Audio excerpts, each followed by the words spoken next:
right. I got to tell you something. My name might be Candy, but I am not a sugar mama. Well, ain't that the truth? Today we are talking about business, why we're in business, and how we are not an ATM for certain people who think they have a debit card to our life. Oh, that is so good. I mean, it's a harsh truth to talk about.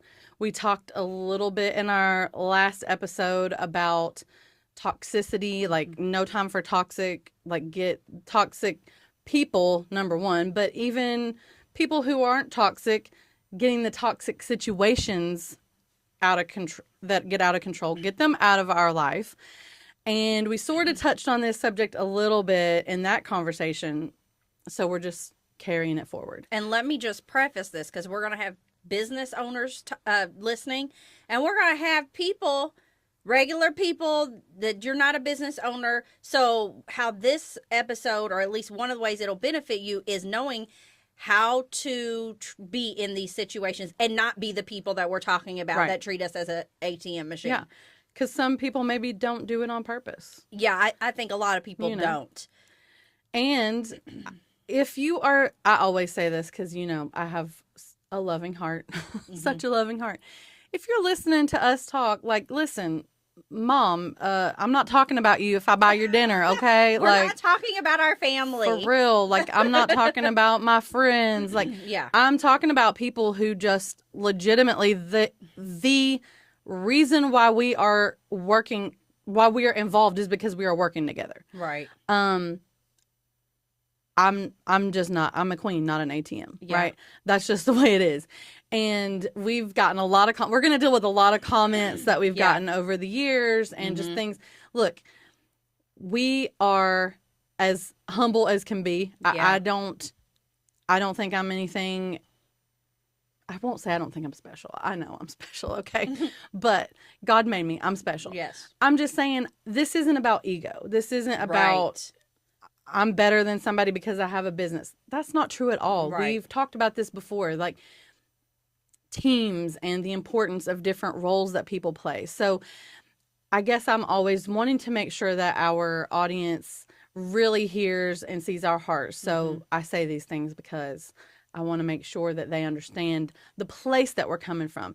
It's when we're out here, we're doing these subjects that we want to be raw, we want to be real, we want to be unfiltered, and then it's like, okay, let me make sure everybody's okay, and then now, like, let's get back to the unfiltered. So basically, don't hear what we're not saying. Exactly. So yes, hear our heart in what we're saying. This is, I think that was a great point you made. This is a conversation to bring enlightenment. Maybe you are a business owner and you've been operating like a sugar mama.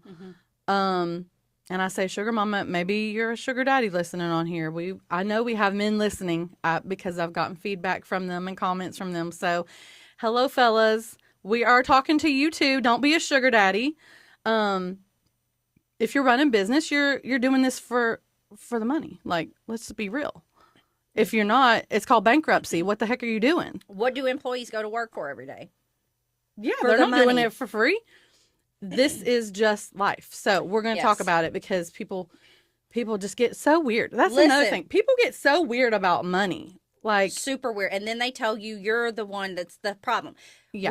We are both high earning, successful entrepreneurs. So this is coming from a place of, listen, I've been at every socioeconomic status you can be at. Every tax bracket. Well, I haven't hit billionaire yet, so I can imagine. We can imagine. I know what that's going to feel like because I've dreamed it. Just like we dreamed where we are today. Right. So, we're coming from that, we are successful. We do. So it's not like we're running these broke businesses that. No. I wouldn't waste my time, girl. You're going to be broke, you might as well stay in the bed. I mean, I'm not going to get up and work this hard to be broke. Yeah. I just think that I have seen, and like I know you have, the progression of going from, okay, me and my husband work regular jobs. We made a very, enough to pay our meager bills. Yeah.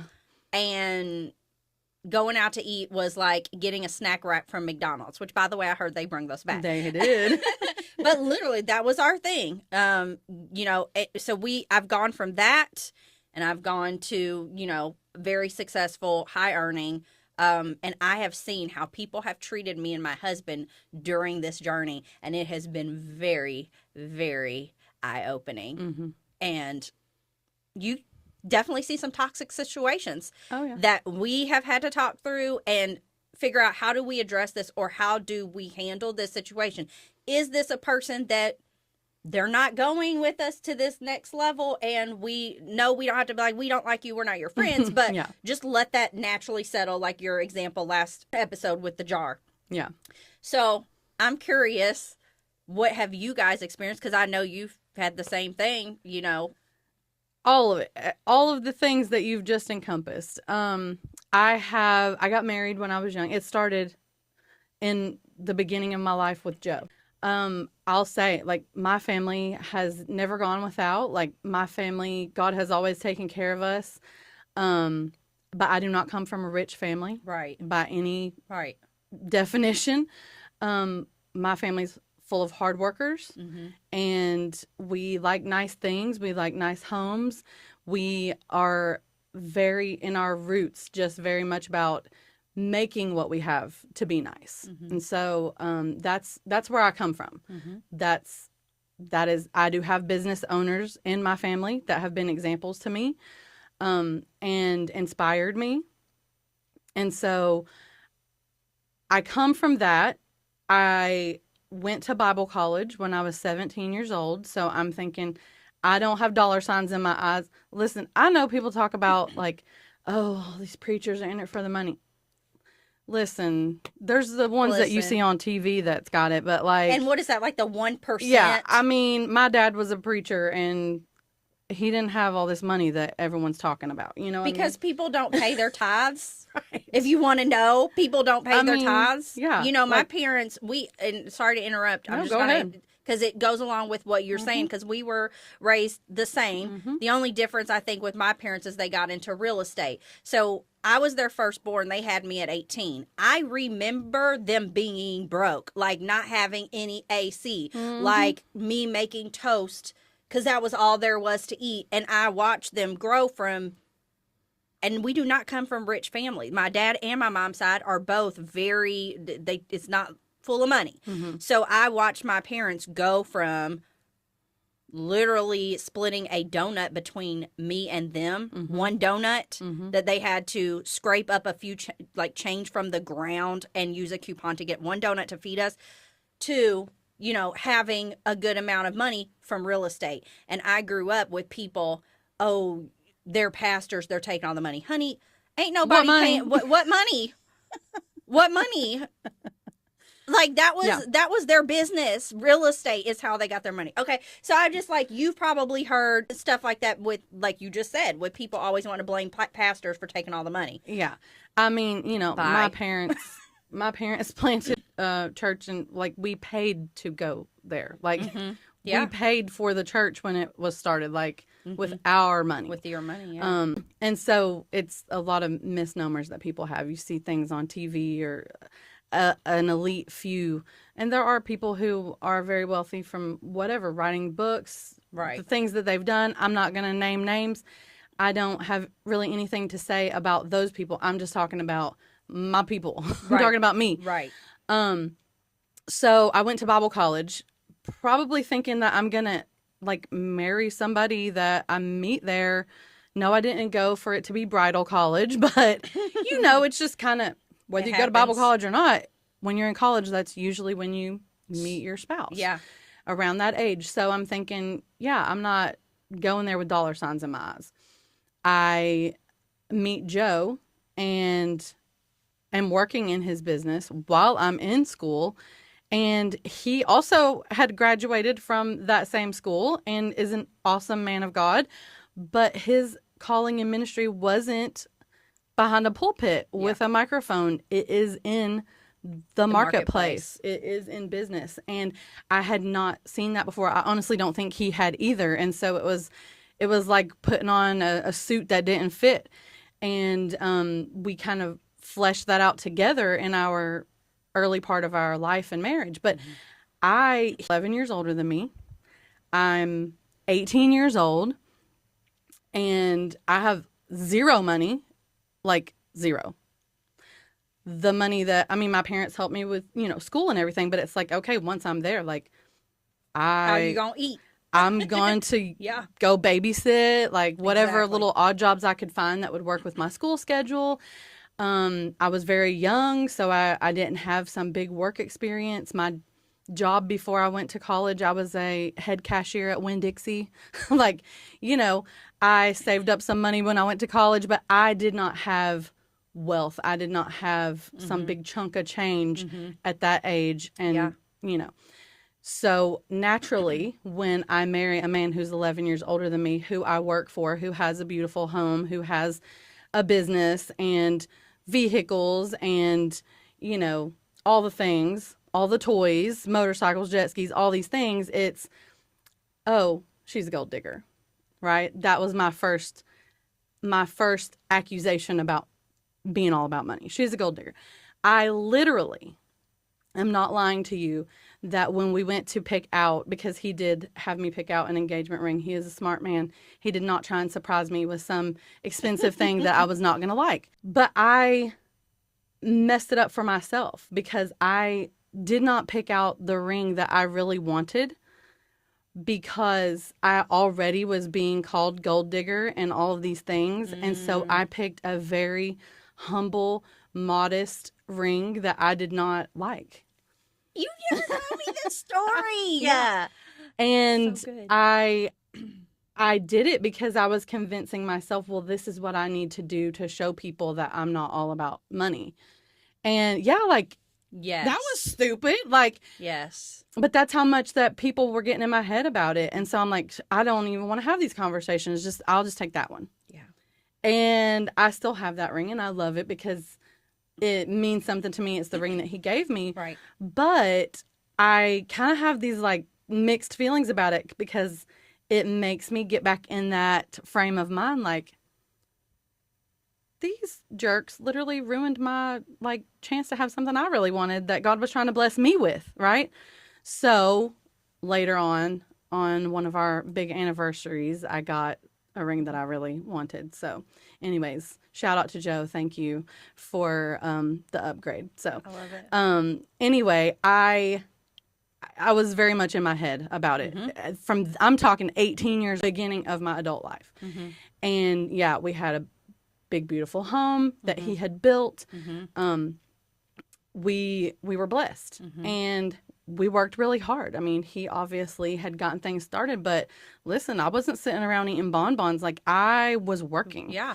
And we started another business together shortly after we got married. And we got into real estate. And we've talked about that in one of our other episodes. But yeah, I was called a gold digger back then. I've been told, like, oh, you're just about the money. I did not know that. Yes. Yeah. People in Bible college. Oh, yeah. Oh, yeah. I All never around. put myself in your shoes like back Yeah. then. And I'm like, oh, that makes so much sense. Yeah. Especially because he was older and had the, Yeah. oh my gosh, you poor thing. So I guess this theme of this, not your sugar mama, not your sugar daddy, like, I didn't have no sugar daddy. You think he let me off? Like, are you kidding me? I probably was working harder than he was at that moment.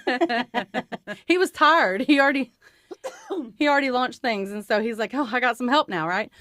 I'm just being facetious, but I have heard it all. I love my church family, but throughout the years, just different church people just make assumptions. Like, I'm blessed, wealthy, successful, but I am not a billionaire. Like, Right. I don't have $1 billion just sitting over here to just dole out whenever somebody has a need or a want. But some people do think that. And so it's been an interesting journey for me these last 23 years of making sacrifices. And,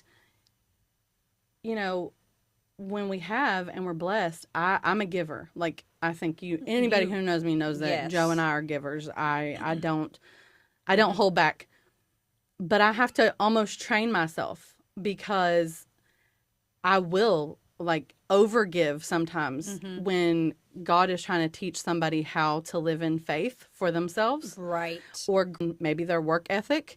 Preach, sister. And if I'm just shelling it out, where does the Holy Spirit have time to do that work? Yes. So it's been an interesting journey. Yeah. What about you? I'm sure you've My faced gosh. a lot of these comments on the journey. Yeah, definitely. You just have me thinking too when that story about the ring.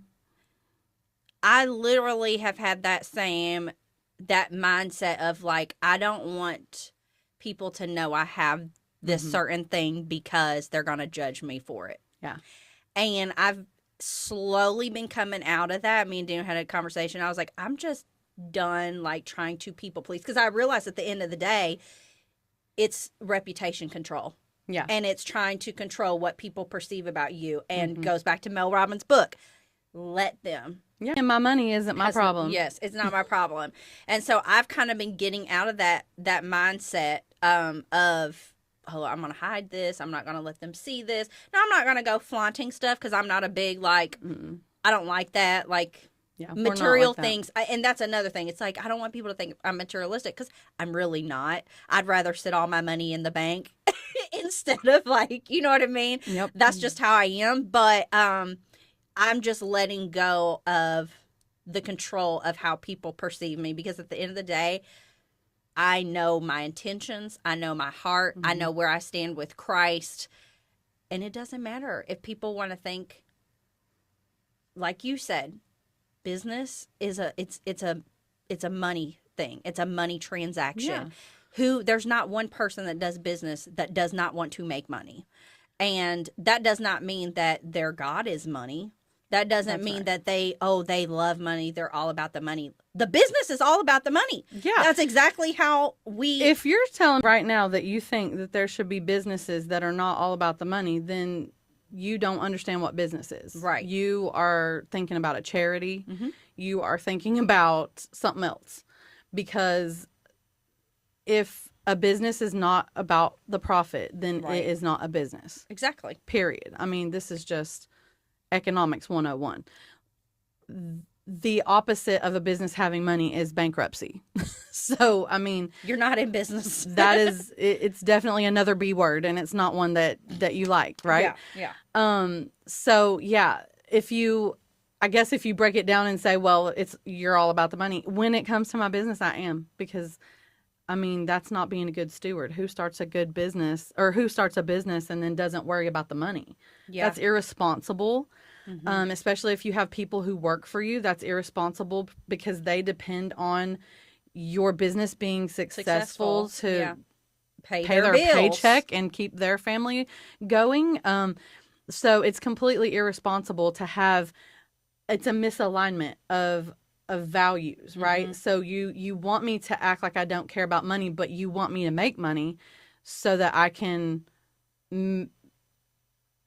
either offer the things that I'm offering, pay my employees, bring, growth to the local economy. And I'm speaking from small businesses, because that's mostly what entrepreneurs, I mean, even if you have, under 250 employees, and there's whatever the number is, you're a small business, okay? Yeah. I'm not talking to large enterprises, right, in these comments that I'm making, and there's usually no face of those. People don't know who the president, the CEO is, but on smaller businesses, they know who we are. So we are the blame, the culprit, right?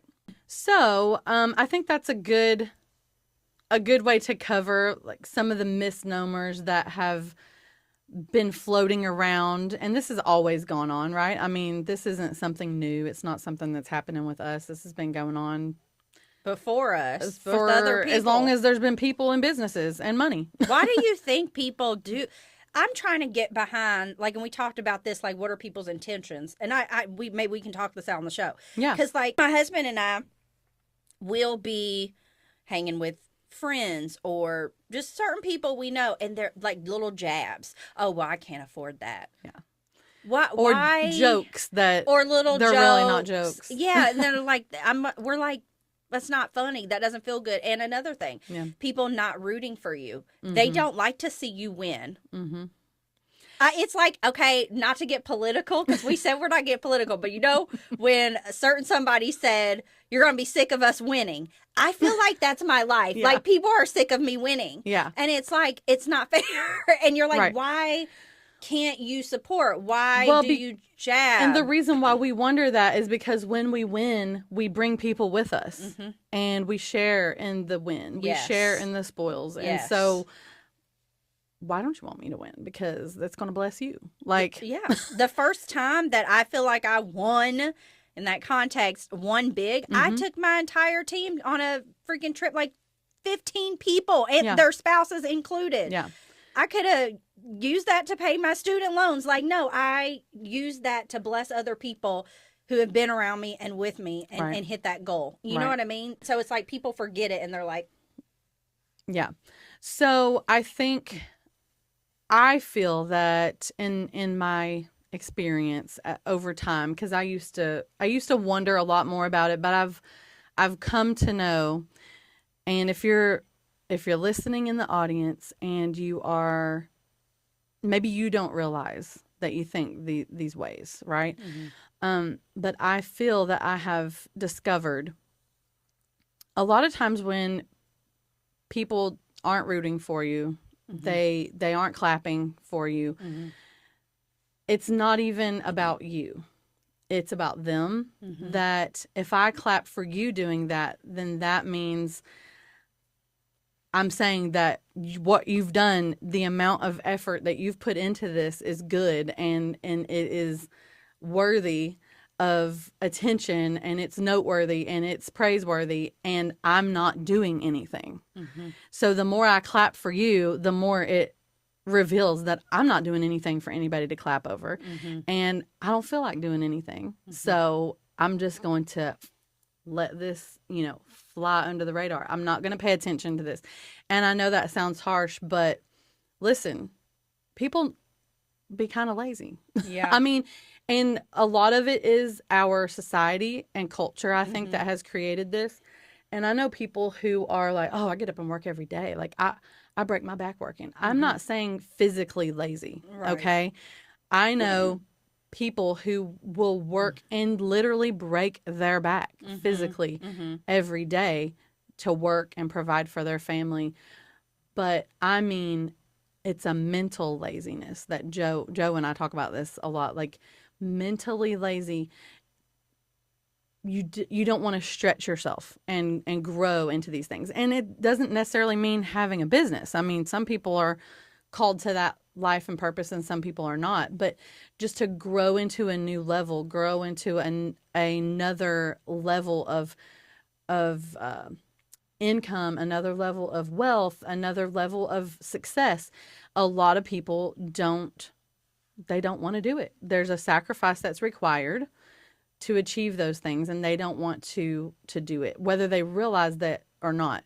They just are comfortable. And so when folks are comfortable and they're around someone who's stretching, who's growing, who's pushing themselves to another level, that becomes uncomfortable. And people don't want to be uncomfortable. Yeah. And so if you are listening or watching and you're one of those people who kind of feel uncomfortable by somebody else's growth and success, that's okay. You just don't have to be in a bad mood about it. Right. You can go over there and don't watch it, but don't be a wet blanket. Don't be making those snide comments and jokes and you know what I mean. It's almost like backhanded compliments sometimes, Yeah. And listen, my sister Stacy, all my siblings are like this, and we all have our own relationships, but Stacy is like the crazy loud crazy aunt, that's what the kids. And she's the most example of it. It's like, I'm not her sugar mama by any means. She has a business. She actually just launched a new business this summer. Yay. And she's an extremely hard worker. I'm super proud of her. Her husband has an awesome career. But she has always just had this, she wants me to win because when I win, she wins, right? And when I grow, she grows. it doesn't mean I'm her ATM. I don't Right. pay her bills by any stretch of the words. Right. But when I win and when I grow to another level, if I go, to a conference or I network with a new group of business people that are on next level, Yeah. she's like, share that with me. Share that with me. Like I want to go with you. I want to Right. go on the journey with you. And I think that is a much That's healthier so healthy. way to root on the Mm-hmm. people in your lives that are stretching and growing. Even if you're not necessarily going that same path. I mean, I guess look at it like it's not bad to look at it like, what can I get out of this? It just doesn't have to be like literally my cash. Monetary. Yeah. you know? I think some people expect that depending on it. Yeah. Some people expect the cash and some people just want to run their mouth hmm and dig you. And it just blows my mind. Let's talk about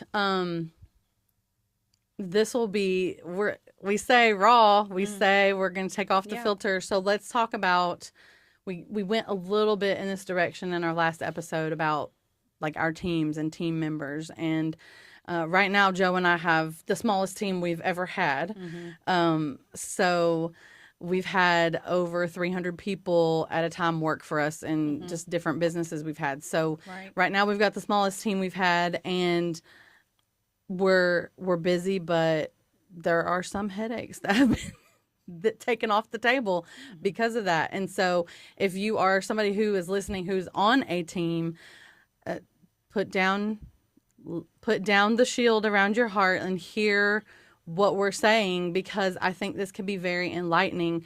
Like you said in the beginning of this conversation, how are entrepreneurs and business owners feeling? What are their motivations when they're running business, when they're growing, when they're scaling? What are their intentions towards their team members? Let's just talk about that a little bit, and let's talk about how sometimes things can get imbalanced and have team members who, like Mercedes, basically they might not be calling you sugar mama, but they expect they can show up barely, not have a ton of results, and still get all their needs met, Mm-hmm. right? But not necessarily meet the needs of the business. Right. So, So let me speak to that because this is good. I actually was in a meeting last week with our community manager, and I've got them going through this training, and so they're relaying back to me what they're learning. And she told me this past week that now I'm not going to say this word for word because God knows I won't be able to remember, but she basically said, remember that whoever you're talking to, whether it's your team members or your clients or whoever, they only have some of the information. mm-hmm. And she was saying this in regards to, when you make changes in business and not everybody likes every decision you'll make, etc., and they don't understand why you're doing something, they do not have all the information. Mm-hmm. So coming from being the owner of the company, I have all the information in front of me. I can see the analytics. I can see the numbers. I can see the efforts of the team. This is not working, so it's changing. Mm-hmm. The person on the receiving end of that might not understand, oh, you're being a wicked person. Why is this? Da, da, da, da. They're money hungry, so they're shutting off this. No, we have information and data that you don't have. So, anyway, if you're talking to your team, like, depending on if you're sharing, like an example, sharing all the numbers with your team, you might only share some key numbers out there, but they don't know your salary, or they don't, they don't know what the other team members make. So if if there's something going on in the business where you're giving directives or something like that, and they're questioning, your team is like questioning, again, not even the team has all the information. So I thought that was a really good, that's kind of stuck with me over the past week. Mm-hmm. A really good thing to remember is that when you are addressing someone, they're not the business owner. They don't know everything. So Absolutely. I think that's super important to know that and I'm trying to carefully. I feel like sometimes, and I've been on this side of things since I was 18 years old, right? Mm-hmm. And so I do have to do that thing that I've talked about in other episodes, put myself in someone else's shoes. Yeah. I have to intentionally do that Right. because I haven't worked for anybody else since Winn-Dixie, okay? Yeah. Um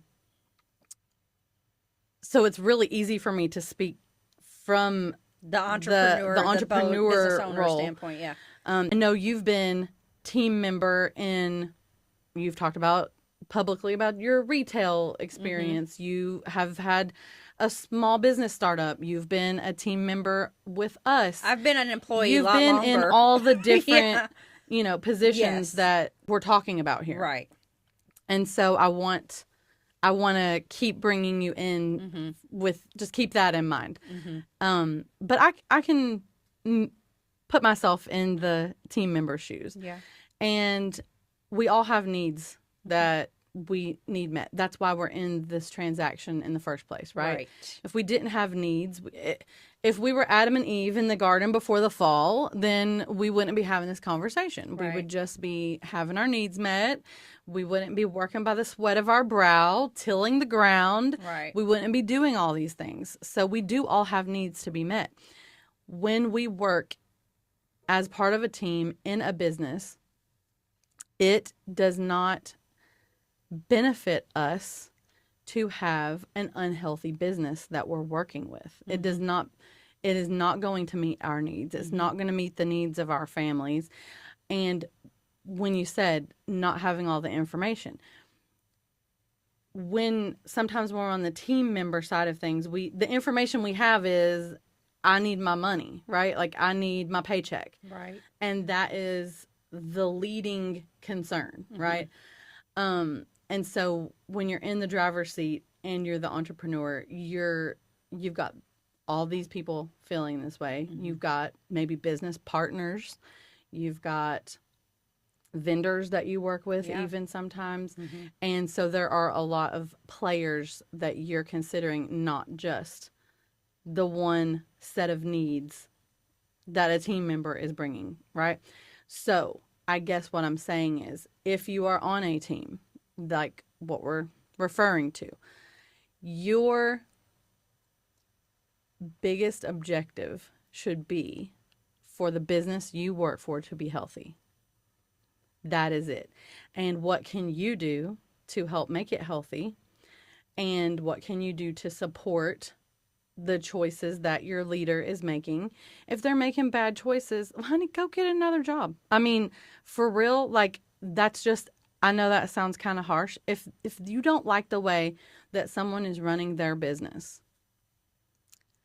quit having powwows with your buddy at the water cooler and get the heck out of Dodge. Go, if you think you can do it better, go do it.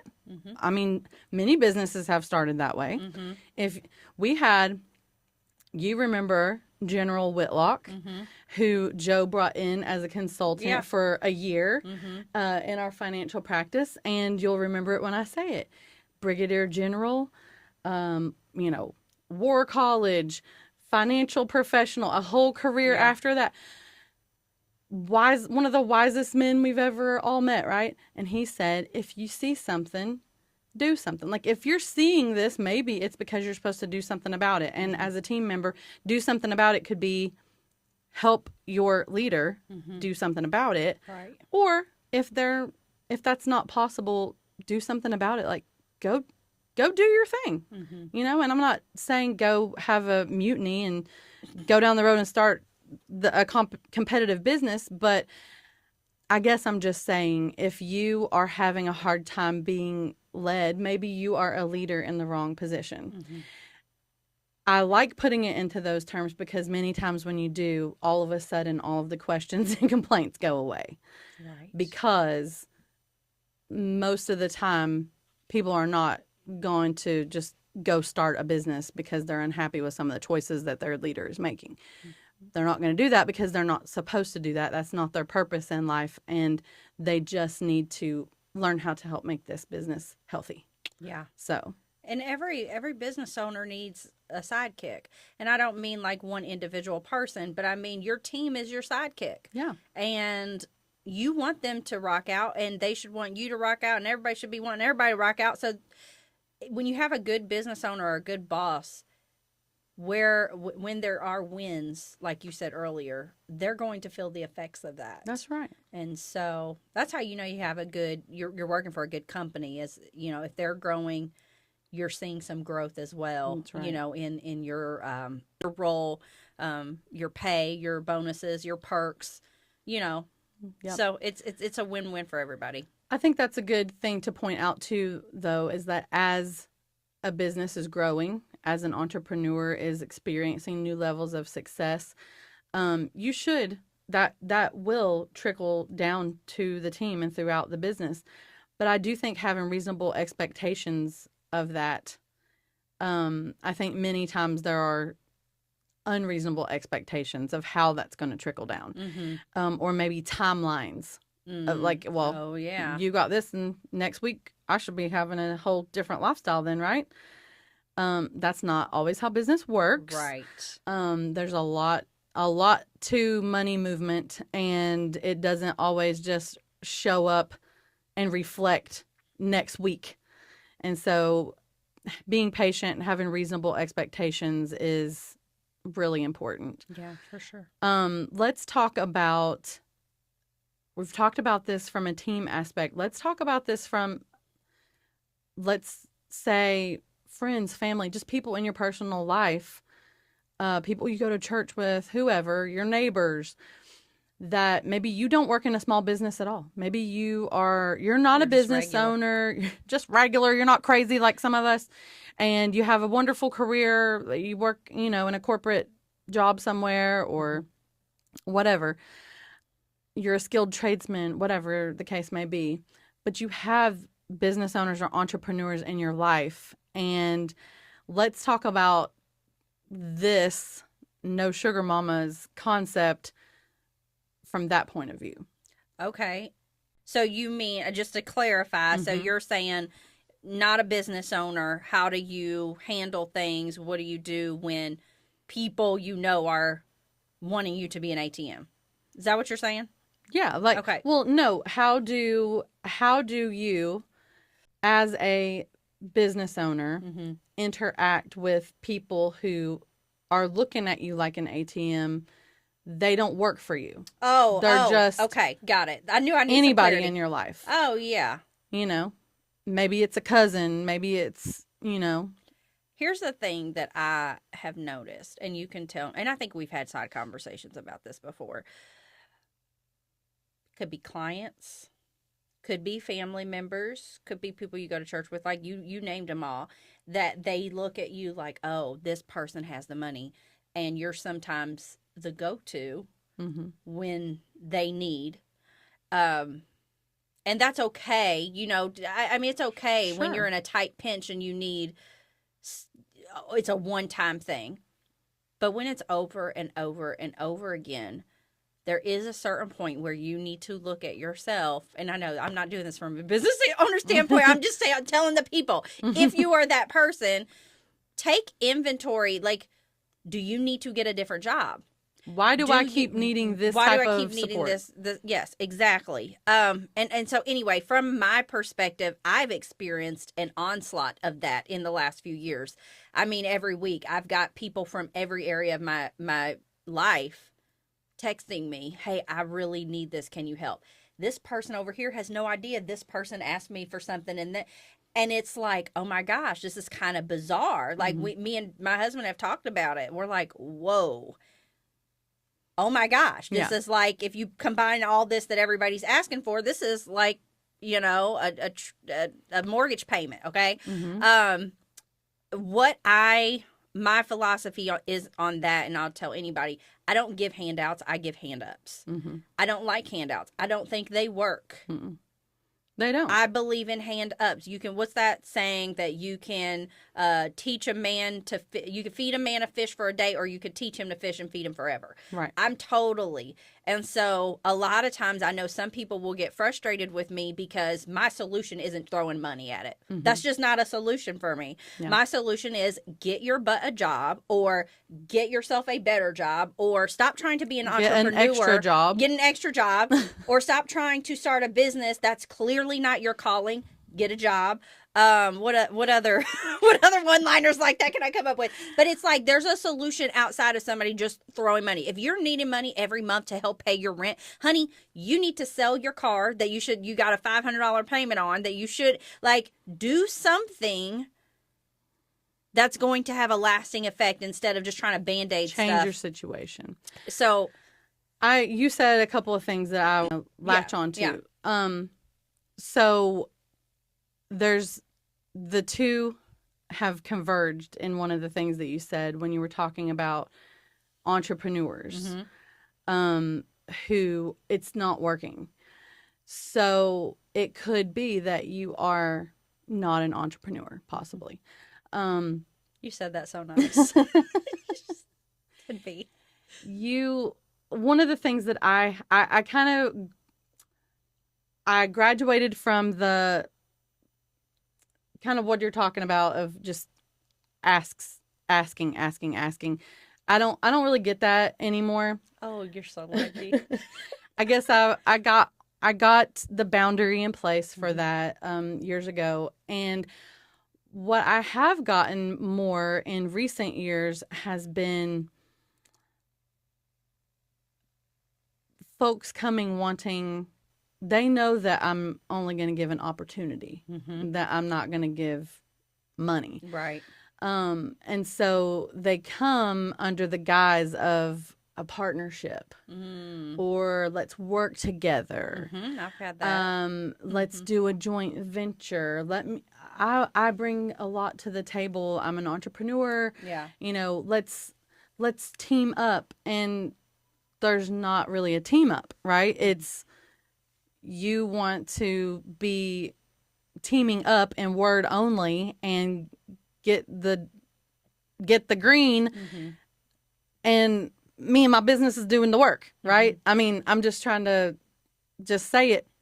This is just the way that I've been approached in more recent years, by folks who maybe, I don't know if, I think it's in the book E-Myth, a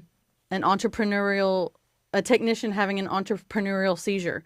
Just because you are good at a skill set or you have mastered a skill does not mean that you are meant to own a business doing that thing. Right.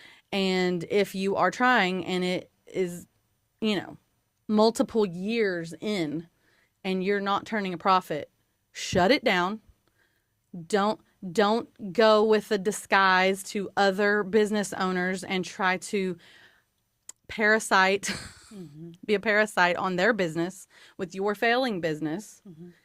That is another version of treating somebody like an ATM under the guise of an opportunity. I think that's good, and that got me to think, because I have experienced that where people want to team up or something. It's really just leverage because they know I have a big audience.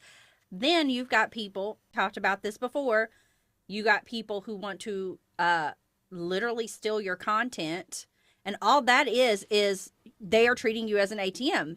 Yeah. Don't copy and paste my stuff.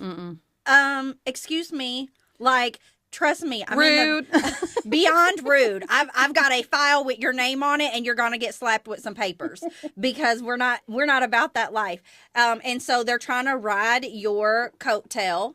I have had several instances where that happened, and it's like, can you be more unoriginal? Like, go create your own stuff and figure it out. But it's the same thing. Like, people on social media do that in all industries. They copy because they're like, oh, this works, so I'm gonna do that too. And at the heart of it, I mean, I get it. Everybody wants to be successful, but don't use somebody as your stepping stool to climb over to get to the top. It's never gonna work. You're gonna end up blowing up on social media and bringing out the crazy folks to look up your arrest records and make you look like a fool. Like, we're not doing that. We're not. And That was we're just talking another about way- an actual person. Like, we don't have arrest records. No, you might. I think you'll find one speeding ticket. That's it. These are real life stories. I think that it's huge. Be a creator if you are an entrepreneur. I mean, don't treat other entrepreneurs like an ATM. Yeah. Don't listen. Of course, there's nothing new under the sun, right? That is a given. Joe actually, he talks about how one of our mentors in Bible college, even though he did not go at the same time as me, we did have a shared mentor, and he described it like this and said, when you are, he was talking about public speaking actually, but it applies in any type of content creation. There is nothing new under the sun. You're going to hear people say things that you love and that bear witness with you, that you're like, man, yes, that's it. You're going to see ideas that you want to be a part of it. You want to do something like that. Right. Take it in, just like when you're cutting up all your fruit and veggies to put in your NutriBullet or whatever we have a NutriBullet, and take it all in, put it in, and blend, right? Pulverize that, break it down, make it your own. Okay. Right. There is a way to do that. There is a way to, and it actually pays homage and is honoring, and it's collaboration, and it's this idea sparking this idea. But when you are really stepping on someone trying to get ahead of them and use their life and their business as your footsteps, as your steps under your feet, it's not fair, and it's not a good look. Like, it's not cute. Don't do that. And they say, what did they say? Flattery is the best compliment or something like that. Right. No, or not flattery. Sorry. Copying is the best form of something Flattery, like that. yeah. Flattery. Copying is flattery. Yeah. I still think maybe it's a different word, but it doesn't matter. They know what I'm talking about. No, it's called thievery. Copying. Like, no, it's called stealing. But you know what? You said something like taking it, putting it into the blender. I'm trying to be quiet. I get so like passionate. I'm just like, throwing it in the blender and making something your own. And one thing that I will say is that if I were to see people, if I'm in an industry, it doesn't matter the one I'm in now, any industry, if I am seeing other people doing their own thing and really doing something magical, I want you to do that. You know why? Because at the end of the day, maybe like go further than I've gone so you can buy my business. And you know what I mean? Right. Like, do it, go bigger and go better, and swallow me up and write me a check, and you know what I mean? But it's Absolutely. like, I think people think you like the whole competition thing. Like, I don't want you to do well. We always, even within our team, you've heard Joe say it plenty of times over the years. If you can do my job, like if you can do this, please do it. Like, I will let you do it. Like, I want you to, because then I can do something else. Then I can do something else. Right. And then we can all just level up together. But many times you just see that there's people who they can't. They want to act like they can, so that you'll feel obligated to give them opportunity that they're not really earning. And I mean, that's just the way it goes. So, and this conversation isn't meant to be a negative connotation. I mean, yeah, there's some jerks out there in the world, and there's some people who maybe just have the wrong mindset. Right. And so I think that having conversations like this are important. These are the things that we talk about. When we said when we started the Lux Life, we're going to talk about what we talk about when we're in the car. Yeah. Driving down the road on a mini road trip, or, these are the conversations we have, and we're giving people a glimpse. And if it's rubbing you, then maybe you're doing these things that you need to straighten up. I mean, don't do that. It ain't cute, like I said. So I think that one of the things we talked about is like, I'm a queen, and my crown is for me to wear, not to hand it out. Like, I fully believe that our intention, well, I know our intention with the Lux Life is to, I want you to have a crown. I want her to have a crown and him to have a crown and like have your crown. Like, I got this one. You know what I mean? I know that sounds, maybe people aren't used to hearing it, but I got this crown. Like, this one's mine. And I can tell you exactly how I got it. And if you aren't supposed to get this exact type of crown, we can help you figure out how to get yours. Because you got that, you know, we talked about energy before. Like, I'm not talking about new age energy, but if you got a king and a queen energy, let's go get you a crown. But you ain't getting mine. Right. I worked for this one. Exactly. That's so true. So what do you think about like that empowerment aspect, I guess, is really where I'm going with this. Yeah, empowering other people. I think at the end of the day, that's what we want. That's why we're not ATMs. It doesn't empower people to just Right. always be giving, giving, giving, giving, solving your issues. I want to see people succeed. You want to see people succeed. And I think sometimes people miss that. Like I said, I still can't figure it out. Like, yeah, some of it's ignorance.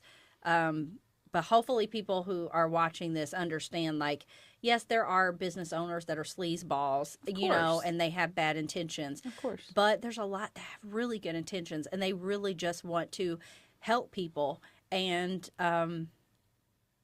that's a good thing. Everybody can win. It doesn't have to be a either or. It's we all can win together. We all can wear our crowns in whatever area that, you know what I mean, whatever area that crown is coming from. We can all wear them. Yeah. There's no favorites.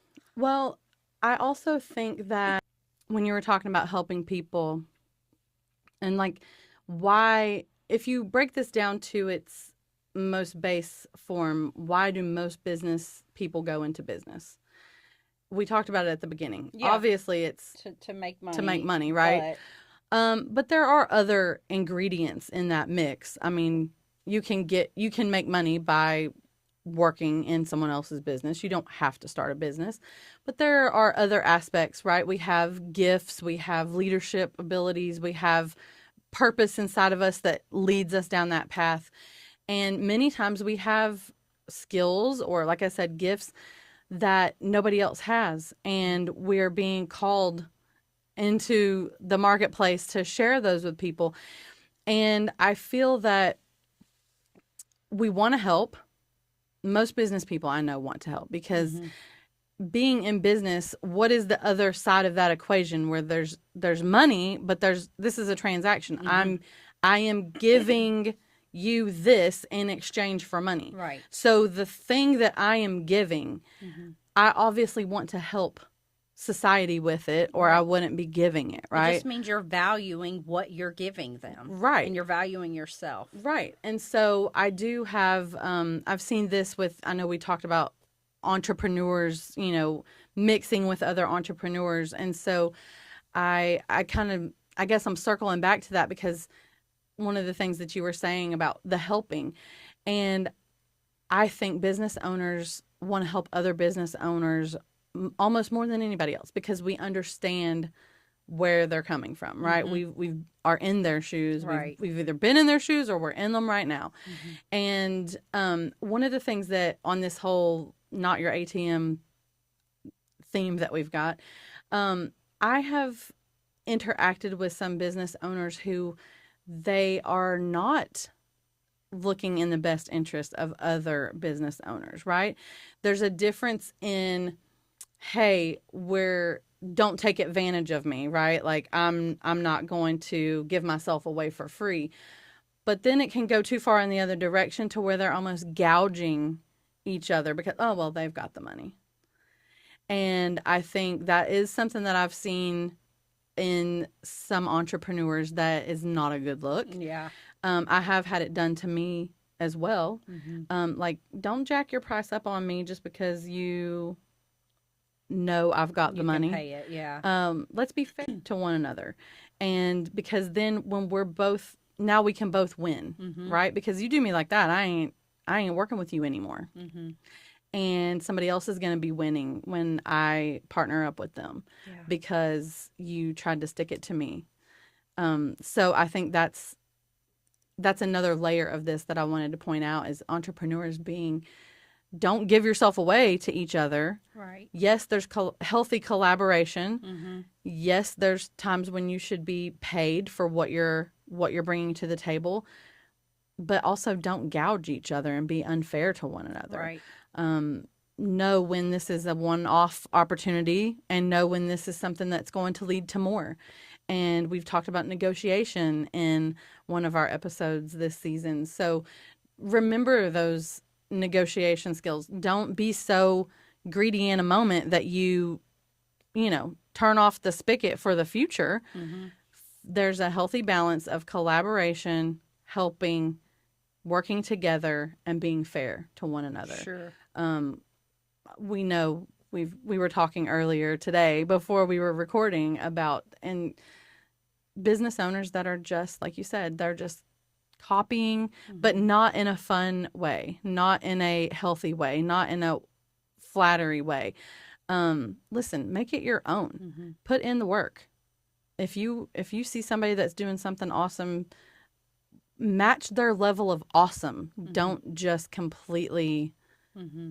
try to steal what they're doing. You're not going to be blessed, first of all, if you do that. Especially if you have a friend like me, because I'm not going to sit by and watch people do stuff like that. I like to see business owners treating each other well. And there is healthy competition, and then there is being dirty. And the only thing that's ever dirty around me is maybe the bottom of my feet because I walked out to check the mailbox with no shoes on. I am from Tennessee. So that's the only thing dirty. I ain't putting up with no other levels of dirty. You understand? Yeah. Like, Yeah. we don't play. We don't do that. We don't do that here. So true. I'm tired of it. I'm sick of that. Yeah. Sick of it.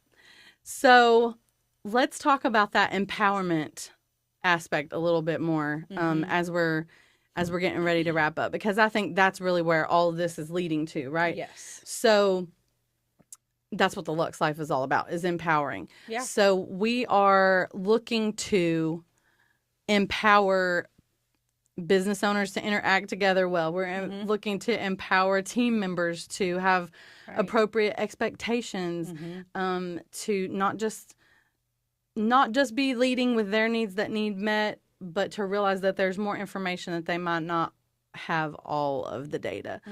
And I think that empowering people to look at things through a different lens is really what this whole conversation is all about. Right. And then, like, some of y'all just need a little kick in the hind end. Like, if it ain't working, honey. Hang it up, call it a day, go do something else. Yeah. Whether that's working in a different business, whether it's shutting down a business, go, if you are super skilled, go actually show up in someone's business. Somebody's looking for you. If you're not that business person, go and find somebody, and don't just team up in word only. Like, show up and play ball. Yeah. Show up and earn your position. So I think those are the empowering takeaways. And some of these conversations are awkward. That's why people don't have them. So lucky for you guys. We're keeping it real. You got the Lux girls here this is what goes with a Lux life. Like, if you're going to step out of your comfort zone and stretch yourself and live on a higher level of a luxurious life and have the things and have the money, these are the things that go in that territory. So we might as well talk about it. Absolutely. And the way that we look at Lux is a state of mind. And so if you are not, maybe you're not the person who is stretching and striving and growing and reaching that billionaire status, well, then just get your mindset right, and then you can have Lux that way. Yeah. And just, stop getting hung up on everything. That's good, girl. Stop getting snagged on everything. Woe! Doesn't the Bible say something about woe to him who's offended or something like that, because some people, they're always offended. Yeah, And so what you said is good. Just absolutely. address it and level up, level out, do something. Yeah. So I think that we jumped right in on this one, Mm-hmm. and we had like momentum going even from our conversation Previous. off Yeah. recording. And I think we could end with a Lux moment of the Okay. week. So Do you have one? You're catching me off guard. Hold on. What happened this week? You have one? well, I think you can. I know of one. For me? Yeah. What? It was something that you did over the weekend. Oh, You were able to duh. do, and it's Lux because Yes. it's this whole like sharing the wins, right? With Yes. the people in our so lives. that's very good. I don't know why I didn't think of it. Okay. So my sister turned 30 Yes. yesterday. And it was such a blessing to be able to like just wine and dine her, as they say. And we like spent the whole weekend. My other sister flew in. This is our baby sister. So she's the youngest of the bunch. But my other sister flew in. And so we surprised her. I told her, I was like, we have this shopper coming in, and I think you all will be good friends. Let's go to lunch. And so I'm like totally coming up with some crazy story. And we're pulling up to the airport, and I'm like, she should be out here somewhere. And Trinity walks out, and my sister Kendall's in the car. She's like, oh my gosh, are you serious? So she was so excited by that, just like to see her light up. And then we surprised her again the next day. We said, pack your bags, we're going somewhere. And she was like, huh, what are we doing? And we didn't tell her until we pulled up at this, a really nice hotel. And she's like, oh, we're staying here. I mean, just like, that was the best. Like, we did that to her literally 3 days in a row. We had 3 days of surprises. And just to see her, like, be able to enjoy herself and, like, life's little luxuries, we were able to create those Lux moments because of how God has blessed us, from being not an ATM and actually being good stewards of our money. This is a win because we can take our family with them and be able to bless them and give them this Lux. We're able to bless, like you said, in an intentional way. Right. In a way that we choose. And not, yes, so good. Yeah. Not being like, an ATM. Yeah. Yeah. I love it. Yes, that was good. Happy birthday. Well, it's it. already passed, but Celebrating all month. Yes. All so, right. Well, I think this was a good talk. Yes, it was. And I'm sure if you have comments, questions, post them down below. Feedback, go and send us comments. If you're not in our email community, go and sign up for that at theluxlifepodcast.com, right? Yep. And so we want to hear from you, even if you disagree. We disagree with each other sometimes, not often, but sometimes. And we want to hear, we want to know, we want to hear the feedback, and maybe we'll end up sharing some opposing views. Maybe there's an angle that we're not thinking of. This isn't just, we don't know everything. One view. Yeah, I love it. So, all right, you know what we're going to say. Till next time. Keep it Lux. Keep it Lux.